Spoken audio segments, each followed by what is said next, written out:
Good morning. Welcome back to the One Celtic Fans View this morning. Ali Johnston, what were you thinking? Alistair Johnston last night was spotted at the Newcastle game, Newcastle-Barcelona. He was wearing the Newcastle hat and a black Adidas tracky top. That'll get people saying that he wants to leave Celtic. That'll get people in the Scottish media saying, yeah, he was sounding out a move. He wasn't really, he was just watching a game of football. And when it comes down to it, players can do what they want on their time off, and especially when they're injured. And I'm just glad they don't have the cameras following Jota about. But anyway, that's the big news from last night. Celtic were also linked yesterday with a shock move for a player that Brendan Rodgers knows well, but at 30-year-old and on 300 grand a week at his current club, the player has said that he doesn't want to leave London because his son is enrolled in the Arsenal Academy. Yep, Raheem Sterling could come to Celtic on loan for the second half of the season whilst they get some game time, and they put together a package for selling the player at the end of the season. Celtic are never going to cover the 300 grand wages. It's been said that Celtic could put a proposal together to pay 50 grand. I can't see it. Not a chance. Not a chance in hell. Only if we're still in the Europa. And Brendan Rodgers sees maybe a little chance to get to the later stages of the Europa. May Celtic then think about it? Tell me what you think in the comments. A lot of people last night were saying, look, it's nonsense. I think it's nonsense personally. And yeah, we'll take it from that. In other Celtic news, the deadline has passed. The deadline has passed for people to get their season tickets for package for the Europa League campaign. Whilst the Europa League matches aren't available yet, they are available come Tuesday on the Celtic website. They will be available. If you look at the Hibernian ones, it's nice to see that the Hibernian game has sold out. I'm trying to buy tickets, but the ground, no, you can't even get it now. Oh, wait a minute, that's the UEFA one. Yeah, they've took it down this morning. They said it's sold out. You could get onto it this morning and you could see that it was no, but they've changed it in the last 10 minutes. They have changed that in the last 10 minutes, that they're not showing you the inside of the stadium at all now. And it is completely sold out. So there's no boycott of tickets by Celtic fans. That'll keep the board happy. The first set of cash came out the banks this week for the Europa. And those on the home ticket cup scheme. It'll be interesting to know exactly how many people didn't take up the opportunity to buy their tickets on the home ticket cup scheme. And then we'll get an indication on Tuesday when they are released to the general public.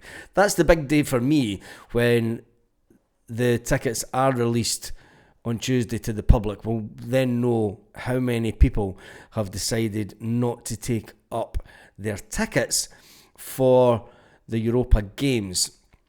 Other games that you can buy tickets for are obviously the Europa League matches away from home, and then the game this weekend that is also sold out, the Partick Thistle game, that is sold out. That was always going to be a sellout anyway.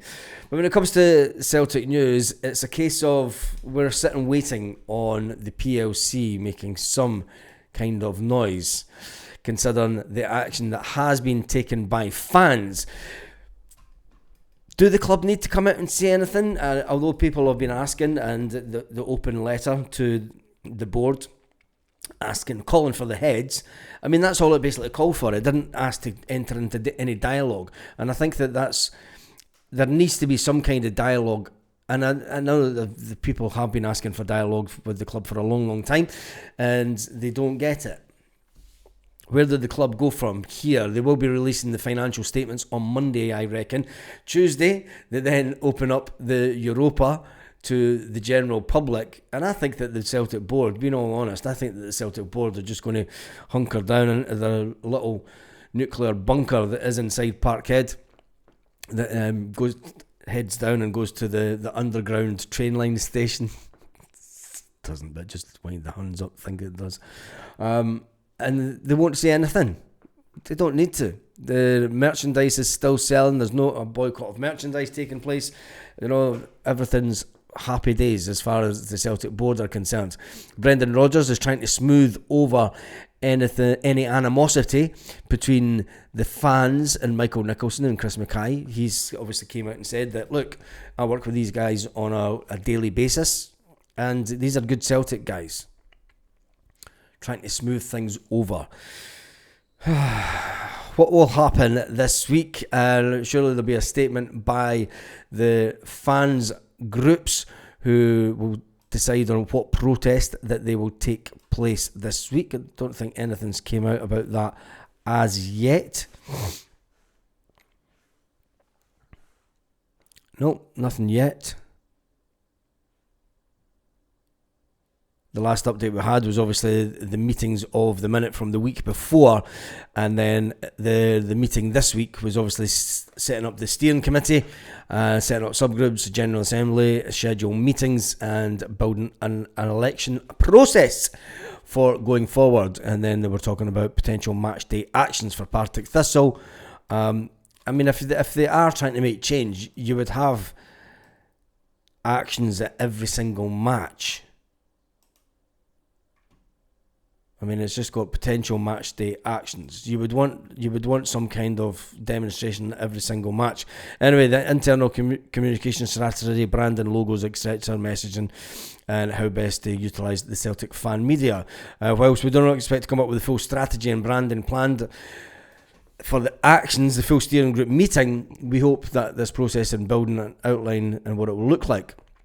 We will update the wider collective as far as possible and as soon as possible. Please note that the communications will only come from the North Club email until a more formal, appropriate process is implemented. When we start winning games and we go into the Europa, do you feel that if we keep on winning, like some people in the media have suggested, and ex-Celtic players have suggested, ex-Celtic directors have suggested, that this protest thing will fade away? Tell me your thoughts in the comments about that. There isn't a lot of Celtic news today. Obviously, Brendan Rodgers and a player will speak to the media this afternoon once they do that. And I think the questioning should calm down a bit this week. I think Brendan Rodgers will be saying, it's been an easy week this week. The media shouldn't be as the Celtic fan media shouldn't. He might get asked about the protest on the 12th minute, and I think he'll say, look, it had no effect on the players, which is good, and that's what you don't want to have. You don't want it to be having an effect on the players. We want the supporters to back the players as much as possible, and as a manager, that's what we want to do. Anyway, Lewis Palmer talking to media, Celtic media. Who cares? Lewis Palmer was never a great Celtic player anyway. And I'm just looking forward to getting back to football. Premier Sports Cup it's the first step in the treble. It's a must-win game. Every game that we play just now is must-win games, whether we like it or not. It's a time that we need to back the team as much as possible, and we need to give the team as much support. When it comes to players this weekend, who do you think will be the goalkeeper? I'm hoping that Sinisalo gets his shout. I hope that Sinisalo does get on, and I think that Sinisalo fully deserves a starting lineup. When it comes to the back line, obviously Austin Trusty's out injured, as is our Newcastle loving Alistair Johnston. And why did he not wear a Barcelona top? What's wrong with you, Ali?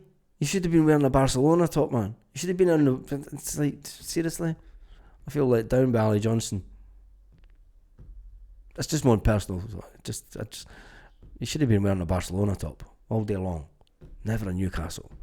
It never worked out for Roy Aitken when Roy Aitken went to Newcastle after he left Celtic. Didn't really work out there for him.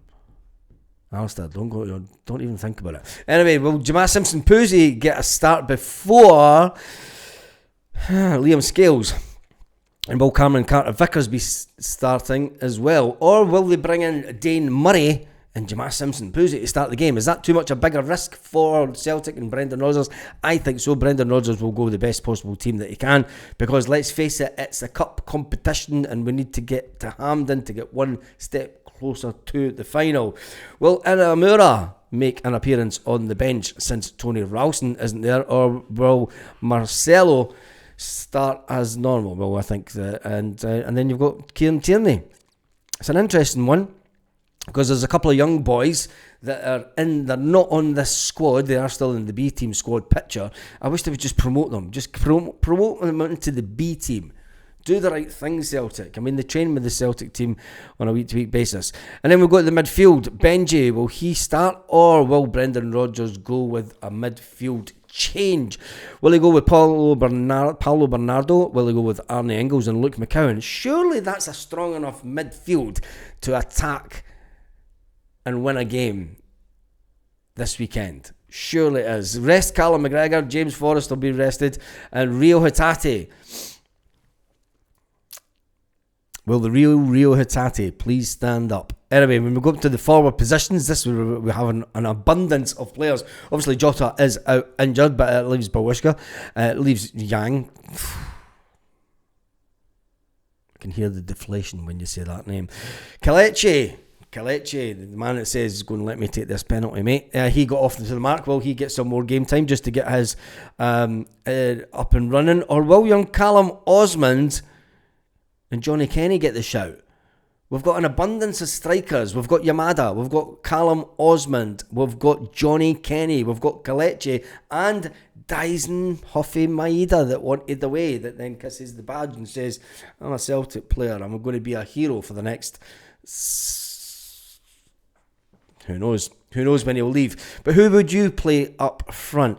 When it comes to the wingers positions, well, there's a few changes that we can make, but... do you do it, or do you just go with the strongest team? Give the strongest team 60 minutes and then make wholesale changes to make sure that everyone is nice and fresh for the game next week, even though we travel on Tuesday. Anyway, tell me your thoughts in the comments section. And on that note, have an absolutely fantastic day, Celtic fans, wherever you are, all around the world.